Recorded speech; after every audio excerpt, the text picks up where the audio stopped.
Assalamualaikum warahmatullahi wabarakatuh teman-teman. Kembali lagi di channel YouTube aku dengan Eka Putri Lestari, NIM 186220172 dari akuntansi 6 shift 2 malam Universitas Muhammadiyah Tangerang. Di pertemuan kali ini, pertemuan ke-10, aku mau sharing ke kalian. Kita semua akan belajar tentang estimasi model regresi data panel pada analisis regresi data panel. Seperti apa sih itu? Dan kita menggunakan aplikasi pengolah datanya itu pakai eViews. Yuk kita belajar bareng. Nah, berikut bagi kalian yang belum pernah tahu seperti apa sih aplikasi eViews. Nah, berikut ada contoh gambarnya. Nah, aplikasi eViews merupakan sebuah program komputer yang digunakan untuk mengolah data, baik data statistik maupun data ekonometris. Nah, eViews ini merupakan kelanjutan dari Micro TSP yang dikeluarkan pada tahun 1981. Nah, aplikasi ini dibuat pertama kali oleh Quantitative Micro Software atau yang disebut dengan QMS yang posisinya berada di negara Amerika Serikat. Analisis regresi data panel. Nah, analisis regresi data panel memiliki arti, yaitu merupakan analisis regresi dengan struktur data yang merupakan data panel. Nah, umumnya pendugaan parameter dalam analisis regresi dengan cross section. Nah, ini dilakukan menggunakan pendugaan metode kuadrat terkecil atau yang disebut dengan ordinary least square atau OLS. Nah, pengertian tersendiri dari regresi data panel ini merupakan gabungan antara apa? Gabungan antara time series atau data yang dihimpun lebih dari 1 tahun dengan data yang berasal dari beberapa perusahaan atau disebut dengan cross section tersebut. Nah, di mana unit yang sama itu diukur dalam waktu yang berbeda-beda. Namun berkaitan dengan regresi data panel ini dari beberapa ahli itu memiliki tanggapan. Saya memilih tanggapan dari Sriana tahun 2014. Dia berpendapat bahwa data panel ini merupakan biasanya itu disebut sebagai data longitudinal atau dana runtut waktu silang atau cross-sectional time series. Nah, di mana banyak objek penelitian seperti negara, industri, bank, atau bentuk lain yang diamati pada 2 periode waktu atau lebih yang diindikasikan dengan penggunaan beberapa periode time series. Nah, jika kita memiliki T periode waktu, misalnya T sama dengan 1, 2, sampai seterusnya, dengan N jumlah individunya itu I sama dengan 1, 2, 3 sampai seterusnya. Nah, maka dengan ini data panel ini memiliki total unit observasi dengan sebanyak NT. Nah, jika jumlah unit waktu sama untuk setiap individu, maka data disebut balance panel. Jika sebaliknya, bahwa jumlah unit waktunya itu berbeda untuk setiap individu, maka disebut dengan unbalanced panel. Nah, sedangkan dari jenis data yang lain seperti data time series ataupun data cross section, pada data time series ini satu atau lebih variabel ini akan diamati pada satu observasi dalam kurun waktu tertentu. Misalnya pada data cross section ini merupakan amatan dari beberapa unit observasi dalam satu titik waktu. Oke, jadi di dalam regresi data panel ini ada 3 model. Yang pertama itu Common Effect Model atau CEM. Yang kedua itu Fixed Effect Model atau FEM. Yang ketiga yaitu Random Effect Model atau REM. Penjelasan singkatnya, Berikut merupakan mode regresi data panel. Yang pertama, penjelasan dari CAM. CAM ini merupakan model yang paling sederhana dibandingkan dengan model fixed effect, model atau FEM, atau dengan random effect model atau RRM yang terdapat dalam regresi data panel.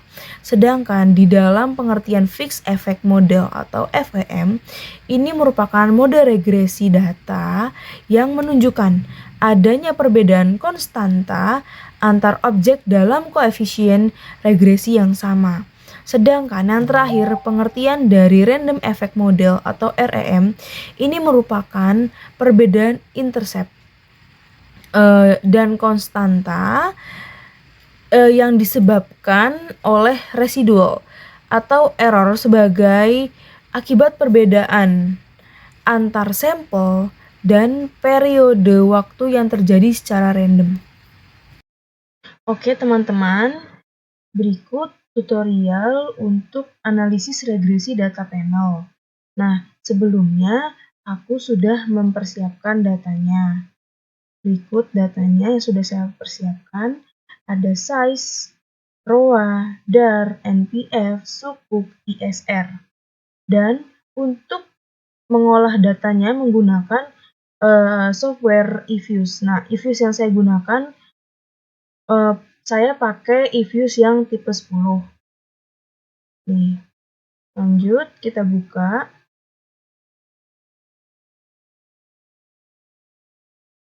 Create a new eFuse work file. Untuk work file struktur type-nya kita ganti balance panel. Start date-nya 2012, end date-nya 2016. Number of cross section-nya 9 dan WF-nya ini kita beri data panel. Oke. Nah, setelah itu kita masukkan objek-objek yang sudah ada di data saya. Nih, kita masukkan objek, new objek, kita pilih yang series. Kita masukkan name for objeknya ini sesuai tab yang sudah ada. Di sini ada size, ROA, DAR, ini semua kita masukkan ke objek ini, kita tambahkan di sini. Yuk, kita tambahkan. Pertama, size. Oke. Selanjutnya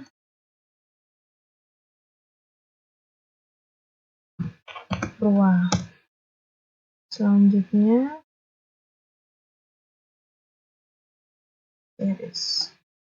DAR. Setelah itu DAR NPF. Oke. Setelah NPF cukup. Itu ISR. Sorry. Tetap di series, kita ganti dia ISR. Oke. Setelah data di sini sudah ada, kita masukkan angkanya ke dalam pengolahan data eFuse-nya. Kita masukkan pertama size kan. Nih, kita copy datanya semua. Kita copy, kita pindahkan ke size. Kita cari yang size. Sudah, sebelum kita masukkan datanya, kita klik edit. Kita paste. Oke. Minimize. Lanjut ke ROA.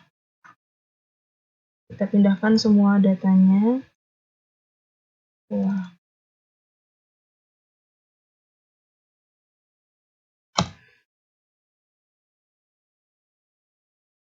Lanjut, setelah ROA, DAR. Copy. Kita cari DAR.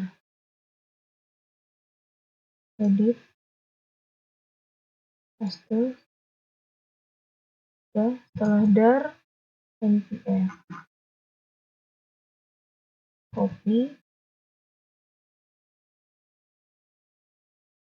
npf edit paste, setelah itu cukup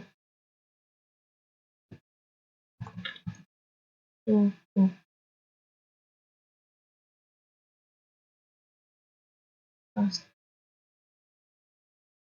setelah itu isr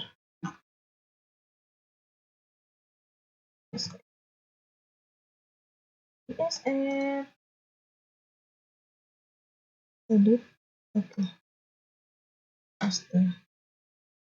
Cukup. Setelah semuanya data sudah kita masukkan, berikut sudah tercantum di sini. Selanjutnya kita akan melakukan proses analisis statistik deskriptif. Nah, sebelumnya di dalam proses analisis statistik deskriptif ini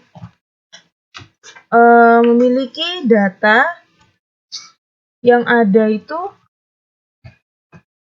Jadi, seorang peneliti itu mendeskripsikan analisis data dalam perhitungan statistik berupa ada nilai mean, median, maksimum, minimum, standard deviation, skewness, kurtosis, dan Jar-Quebera. Berikut kita melakukan analisis statistik deskriptif. Langkahnya yaitu pertama kita klik menu quick. Setelah itu kita ke grup statistik, kita pilih yang deskriptif statistik, lalu ke common sample. Nah, di sini akan tampil seperti ini di dalam list of series group and or series expression. Nah, di sini kita masukkan secara manual data-datanya itu berupa ISR. Kita klik manual ya.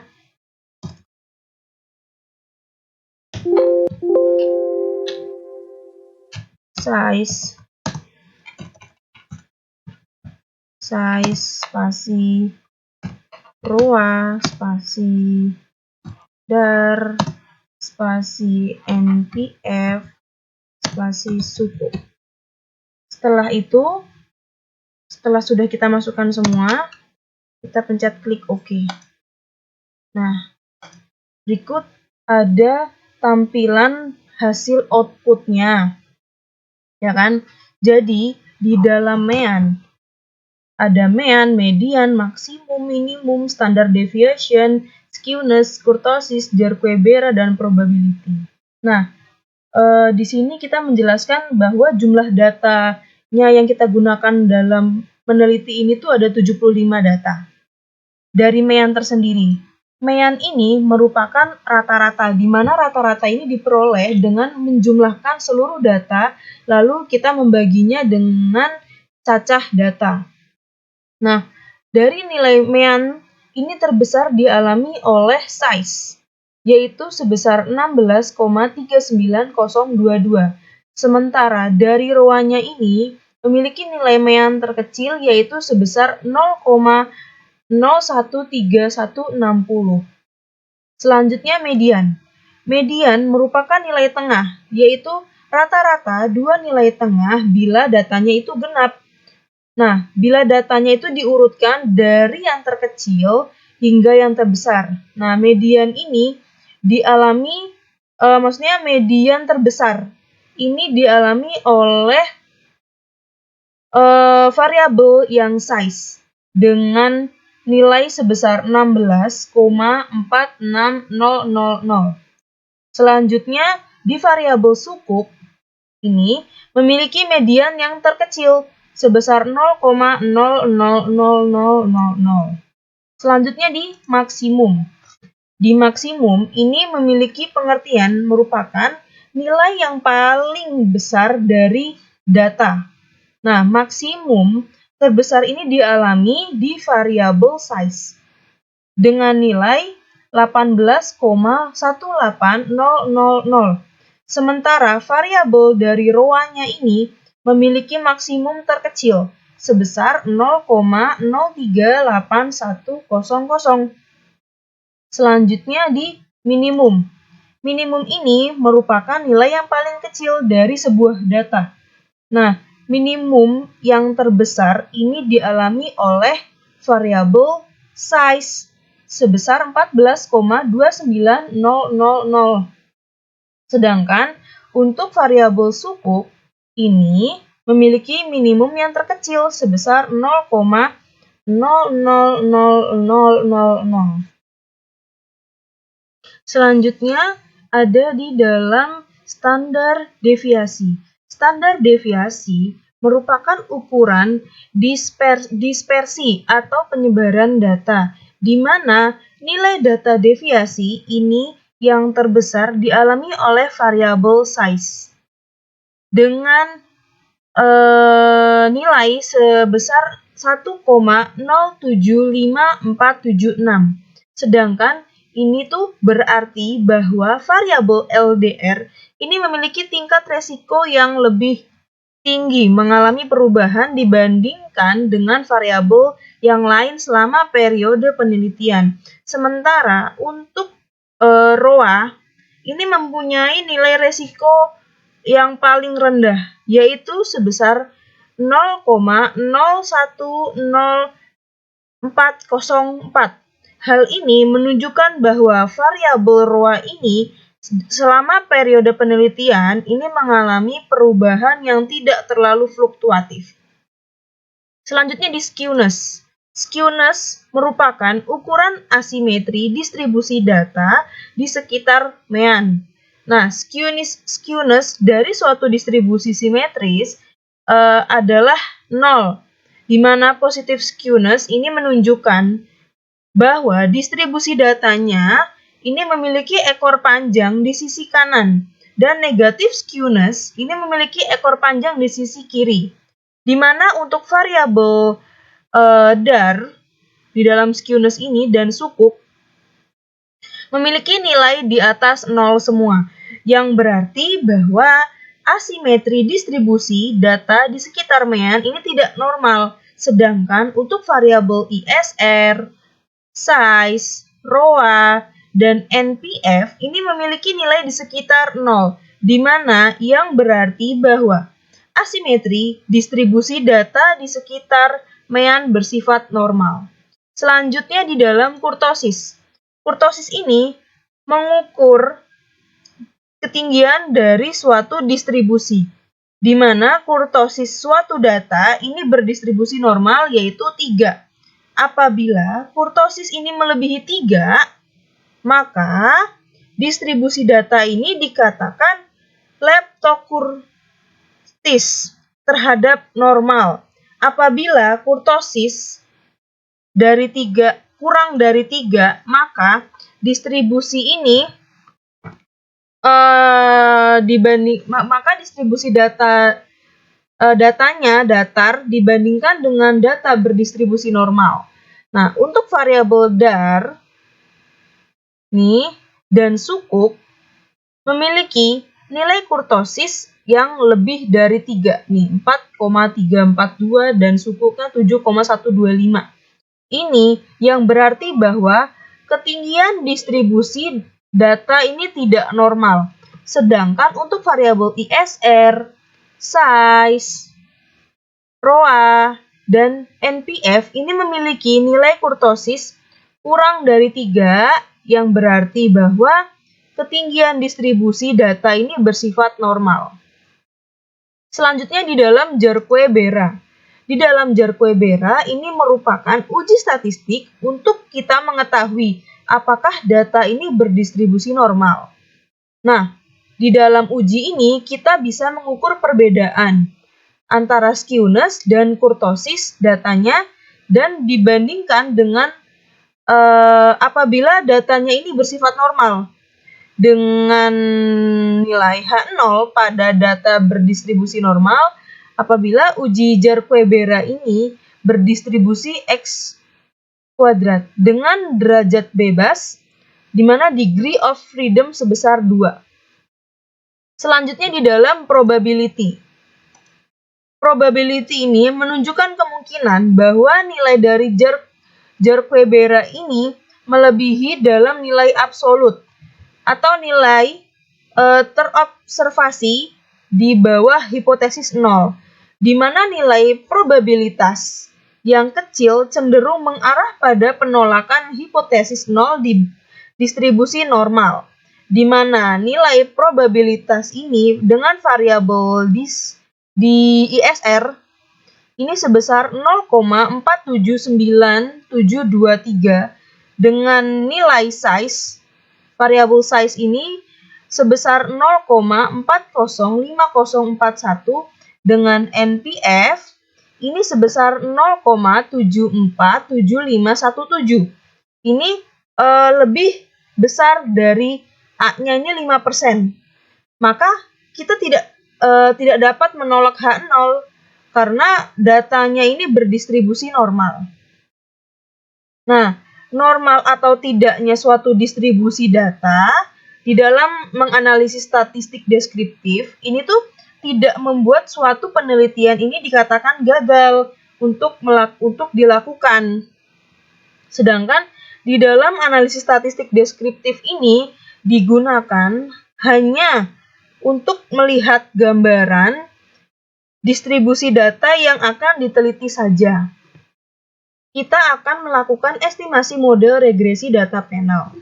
Yang pertama, kita di dalam CHEM ini kita klik quick, terus estimate equation,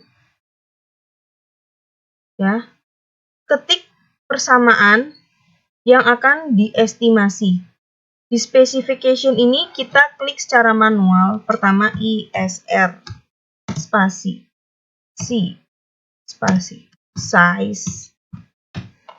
Selanjutnya ROA, DAR, NPF, dan suku. Oke. Setelah itu sampel sudah 2012-2016 dengan metode LS-nya ini LS dan AR. Selanjutnya klik tombol panel option. Nih, di dalam sini kita di bagian cross section dalam kondisinya ini non. Udah oke. Dan periodnya juga udah oke, non. Dan GLS wake-nya ini no wake. Dan di dalam covariance metodenya ordinary. Selanjutnya kita klik oke. Nah, di sini akan menghasilkan bentuk data Common Effect Model atau CEM. Di sini gambarannya. Setelah itu kita beri nama dengan cara klik name. Ya, name of identify object ini masih EQ01 tetap di sini dan displaynya kita kosongkan, kita klik OK. Fix effect model. Jadi kita akan mengklik nama persamaan EQ1 ini dalam work file di mana kita akan klik estimate. Selanjutnya di dalam tombol panel option ini kita pilih yang cross section ini, kita pilihnya yang fix. Di dalam periodnya ini tetap non, dan GLS wake-nya itu no wake, dan di dalam coefficient covariance metodenya ini ordinary. Maka kita akan klik OK. Nah, di sini akan menghasilkan bentuk data berupa Fixed Effect Model atau FEM. Seperti ini contohnya, contoh datanya. Selanjutnya kita akan melakukan Random Effect Model atau REM, di mana kita akan klik nama persamaan EQ1-nya ini di dalam work file-nya ini. Yang pertama kita lakukan klik Estimate. Selanjutnya di dalam panel option, ya, kita di dalam cross sectionnya ini kita ganti yang random. Setelah itu periode tetap non dan di wake-nya ini hilang kan. Ordinary tetap oke dan kita klik OK. Nah, berikut tampilannya. Maka akan dihasilkan bentuk random effect model seperti ini di bawah. Nah, cukup sekian materi pembelajaran yang sudah kita bahas tentang estimasi model regresi data panel pada analisis regresi data panel, dan kita mengolah datanya menggunakan aplikasi eViews. Semoga bermanfaat untuk kalian. Thanks for watching and wassalamualaikum warahmatullahi wabarakatuh.